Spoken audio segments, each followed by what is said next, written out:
የኦርቶዶክስ ቄሶች በ80 እና በ40 ቀን ለምን ታጠምቃላችሁ ሲባሉ የሚጠቅሷት እችን ነው። ዘሌዋውያን ምዕራፍ 12 ትባላለች። በዚህ ነው ሲያጭበረብሩን የኖሩት። ሕፃናትን ውሃ ውስጥ ሲደፍቁ የኖሩት በዚህ ጥቅስ ነው። ምን ይላል ጥቅሱ? እግዚአብሔር ሙሴን እንዲህ ብሎ ተናገረው፣ ለእስራኤል ልጆች እንዲህ ብለህ ንገራቸው፣ ሴት ብታረግዝ። አውዱ የሚናገረው ስለ ወለደችው ሴት ነው። በደንብ ስሙኝ። ሴት ብታረግዝ ወንድ ልጅም ብትወልድ 7 ቀን ያህል የረከሰች ናት። ስለማን ነው እየተናገረ ያለው? ስለ ሴቲቱ ነው፣ ስለ እናትየው ነው። ስለ መርከስ፣ ስለ መቀደስ ህግ ዘሌዋውያን በጣም በዝርዝር የሚናገረው ይሄንን መርከስ ምን ማለት እንደሆነ፣ መቀደስ ምን ማለት እንደሆነ የሚናገር ክፍል የቅድስና መጽሐፍ ተብሎ ይታወቃል። እሺ 7 ቀን ያህል የረከሰች ናት። 7ን ያዙ። እንደ ህመሟ መርገም ወራት ትረክሳለች በደም የተነሳ። በ8ኛውም ቀን ልጁ ከስጋ ሸለፈት ይገረዝ። ልጁ ይገረዛል። ልጁ የሚገረዘው ራሱ ወደ ቤተ መቅደስ ሄዶ ነው። ልጁ እኮ ኦልሬዲ የሄደው በ8ኛው ቀን። እናትየው አትኖር። ኦኬ ይሄ ከርኩሰት ጋር የተገናኘ ስለሆነ እናትየው ወደ ቅድስናው ስፍራ ወደ እግዚአብሔር ማደሪያ የምትሄድበትን ቀን ይወስናል የብሉይ ኪዳን ስርዓት። በ8ኛው ቀን ልጁ ከስጋ ሸለፈት ይገረዝ። ከደሟ እስክትነጻ 33 ቀን ትቀመጥ። 33 ሲደመር 7 40 ቀን 40 ቀን። ስለዚህ ከደሟ እስክትነጻ 33 ቀን ትቀመጥ። የመንጻቷ ቀንም እስኪፈጸም ድረስ የተቀደሰ ነገር አትንካ፣ ወደ መቅደስም አትግባ። ማን? ሴቲቱ እናትየው አትንካ።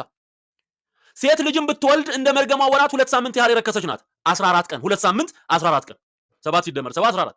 ከደሟ እስክትነጻ ድረስ 66 ቀን ትቀመጥ። 66 ሲደመር 14 ይሆናል 80 ቀን። እቺን ደምረን ነው የሚሉት እነሱ። እሺ የመንጻቷ ወራት በተፈጸመ ጊዜ ለወንድ ልጅ ወይም ለሴት ልጅ ኦኬ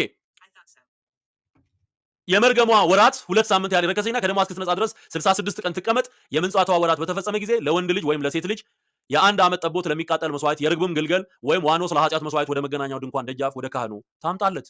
ሴትየዋን የሚመለከት ነው። አሁን እዚህ ላይ የጥምቀት ኮንሰፕት እንኳን አለ የለም እኮ። ሲጀመር የብሉይ ኪዳን ስርዓት ነው። የብሉይ ኪዳን ስርዓት ነው ኦኬ እንጂ ጥምቀት የሚመለክ አሁን ህፃኑን ከዛ በኋላ ውሃ ውስጥ ጨምሩት የሚላል እዚህ ውስጥ የለም። የእርኩሰት አሁን ሴቶቹ የሚቀደሱበት ቀን ተብሎ በብሉይ ኪዳን የሚታወቀውን ህግ ወዴት አምጥተውታል? ወደ አዲስ ኪዳኗ ቤተክርስቲያን አምጥተውታል። አሁን ለዚህ ነው ኦርቶዶክስ ውስጥ ስትሄዱ ከውጭ ያቆሟታል። አሁንም እንደተረገመች ነው የሚያስቡት። አሁንም ድረስ መርገም ነው እያሉ ነው። የወር አበባ ብሎ ዓለም ሰልጥኗል። እነሱ መርገም ነው ከአጥር ውጪ ምናምን መጽሐፍ አትንኪ፣ ውዳሴ ማርያም እንኳን ከአቅሟ እንዳትይዝ ትደረጋለች። እንዳትይዝ ሰዎቹ ወደ አዲስ ኪዳን ሙሉ በሙሉ ስላልመጡ አያው ችግሩ ይሄ ነው።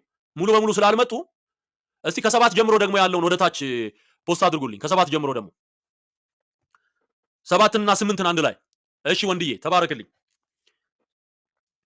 አዎ ይሄንን ነው የፈለገው። 7 ላይ ደግሞ እንዲህ ይላል። አሁን ሙሉ ምዕራፉ ነው። ዘሌዋውያን 12 ሙሉ ምዕራፉ ነው። እርሱም በእግዚአብሔር ፊት ያቀርበዋል። ምኑን? ይዛ የመጣችውን በግ ለመስዋዕት ይቀርባል። ያስተሰርይላትማል። ለማ? ለእናትየው። this is not for kids። ይሄ አሁን ለእናትየው የተሰራ ስርዓት ነው። ሲታለል ነው የኖረው። የኛ ህዝብ ሲቀለድበት ነው የኖረው። መጽሐፍ ቅዱስኑ በትክክል መርምሮ የሚያየውና የሚያነበው የተወሰነ ሰው ስለሆነ ህፃናት ሲያደፍቁ ሳንታፍ እግዚአብሔር ጠበቀን። እግዚአብሔር ጠበቀሽ እቴ። እዛው ውሃ ውስጥ እኮ ስንት ልጅ ሞቷል እኮ። ስንት ልጅ እግዚአብሔር ምስክሬ ነው። ስንት ልጅ ሞታል፣ ይፈጠፈጣል ከቄሶቹ እጅ ላይ። እሺ ያስተሰርይላትማል፣ ከደሟም ፈሳሽ ትነጻለች።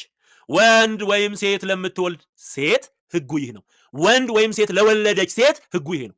ሰው አይን እያለው ጆሮ እያለው እየሰማ እያየ የዚህን ስርዓት የብሉይ ኪዳን ስርዓት ለህፃናት የተሰራ ነው ብሎ ሽምጥጥ አድርጎ ክዶ ይሄንን አይጠቅስም። በቃ ፈልገን ነው አምሮን ነው እንኳን ቢል እኮ በቃ አምሮት ነው እንላለን። ለገዛ ጥፋታቸው የእግዚአብሔርን ቃል ያጣምማሉ ይላል የእግዚአብሔር ቃል። ለገዛ ጥፋታቸው፣ ለጥቅማቸው፣ ለማስመሰል የእግዚአብሔርን ቃል እያጣመሙ አሁን እነዘበነ የሚጠቅሱት ይሄንን በቃ ሰውም አያውቅም፣ አያነብም፣ አያስተውልም። ይሄንኑ ይዞ ደግሞ እሱም ያጨበጭባል ማለት ነው። ያጨበጭባል። ስለዚህ ለምትወልድ ሴት የተሰራ ህግ ነው፣ ለህፃናት አይደለም።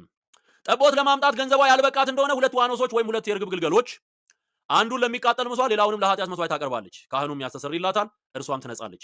ይሄን ስርዓት የሉቃስ ወንጌል ምዕራፍ 2 ላይ ማርያምና ዮሴፍ ሄደው ሲፈጽሙ እንመለከታለን። ብሉይ ኪዳን ነው። ስቲል አዲስ ኪዳን የሚጀምረው የኢየሱስ ደም ከፈሰሰበት ከቀራንዮ በኋላ ነው። በነገራችን ላይ ኦኬ ኢየሱስ አርብ ሊሰቀል ሐሙስ የሚፈሰው የአዲስ ኪዳን ደም ይሄ ነው ብሎ ለሐዋርያቱ ሲነግራቸው እንመለከታለን። አዲስ ኪዳን የሚጀምረው መቼ ነው? ኢየሱስ ደሙ ከፈሰሰበት ጊዜ ጀምሮ ያለው ነው አዲስ ኪዳን የምንለው። ስለዚህ ጌታም ሲያስተምር አንዳንዴ ሙሴ ያዘዘውን ሕግ ፈጽሙ እያለ ያሰናብታቸዋል። ራስን ለካህን አሳይ እያለ ያሰናብታቸዋል። ይሄ የብሉይ ኪዳኑን ስርዓት እሱ እስከሚሰቀልበት ጊዜ ድረስ ይሰራበት እንደነበረ የሚያሳይ ነው። ያስተማረው ትምህርትና በተግባር የፈጸመው ግን በአዲስ ኪዳን ለምንኖር ለኛ መርህ የሚሆን ሕግ የሚሆን ትእዛዝ የሚሆን መመሪያ የሚሆን ነገር ነው ሲያስተምር የነበረው ማለት ነው። ስለዚህ ይሄንን ለ80 ቀንና ለ40 ቀን ጥምቀት መጥቀስም አይቻልም፣ ወንጀል ነው፣ የእግዚአብሔርን ቃል ማጣመም ነው። ኦኬ። ስለዚህ ህፃናትን ማጥመቅ በዛም ሆነ በዚህ ስህተት እንደሆነ እንድትመለከቱት እፈልጋለሁ። ሉቃስ ላይ ያለው ሐሳብ ይሄ ነው። ቴንክ ዩ ወንድዬ። ሊገርዙት 8 ቀን በሞላ ጊዜ በማህፀን ሳይረገዝ በመልአኩ እንደተባለ ስሙ ኢየሱስ ተብሎ ተጠራ። እንደ ሙሴም ሕግ የመንጻታቸው ወራት በተፈጸመ ጊዜ ይሲ የመንጻት ወራት እንደ ብሉይ ኪዳኑ ስርዓት እንዳነበብኩላችሁ ዘሌዋውያን ምዕራፍ 12 ላይ እንዳለው ይሄ የመንጻት ወራት ለማርያም ሲፈጸም 40ው ቀን ወንድ ስለሆነ በጌታ ሕግ የእናቱን ማህፀን የሚከፍት ወንድ ሁሉ ለጌታ የተቀደሰ ይባላል ተብሎ እንደተጻፈ በጌታ ፊት ሊያቆሙት በጌታም ሕግ 2 ዋሊያ ወይም 2 የርግብ ጫጩት እንደተባለ መስዋዕት ሊያቀርቡ ወደ ኢየሩሳሌም ወሰዱት ይላል። ዩሲ ይሄ የምንናገረው ነገር ባይብሊካሊ ባክግራውንድ ያለው ነው። ይሄ ግን የብሉይ ኪዳን ስርዓት ነው። የብሉይ ኪዳን ስርዓት ነው። የመንጻታቸው ወራት በተፈጸመ ጊዜ የሚለው ዘሌዋውያን ላይ ያለውን 12 ላይ ያነበብኩላችሁን ክፍል የሚያሳይ ነው። ይሄ ከጥምቀት ጋር የሚገናኝ አሁን ኢየሱስ ወደ መቅደስ ይዘውት መጡ በ40 ቀኑ እንጂ ጥምቀት ምናምን የለም። ጥምቀቱ መቼ ነው? በ30 ዕድሜው በዮሐንስ እጅ ተጠመቀ። ሲያድግ ኃላፊነት እስራኤላውያን በሚሸከሙበት የዕድሜ ክልል ያኔ ነው የተጠመቀው ማለት ነው። ይሄ የክርስቶስ ኢየሱስ አድራጎት ለእያንዳንዳችን ወገኖቼ መመሪያ ሊሆነን ይገባል። ሌላው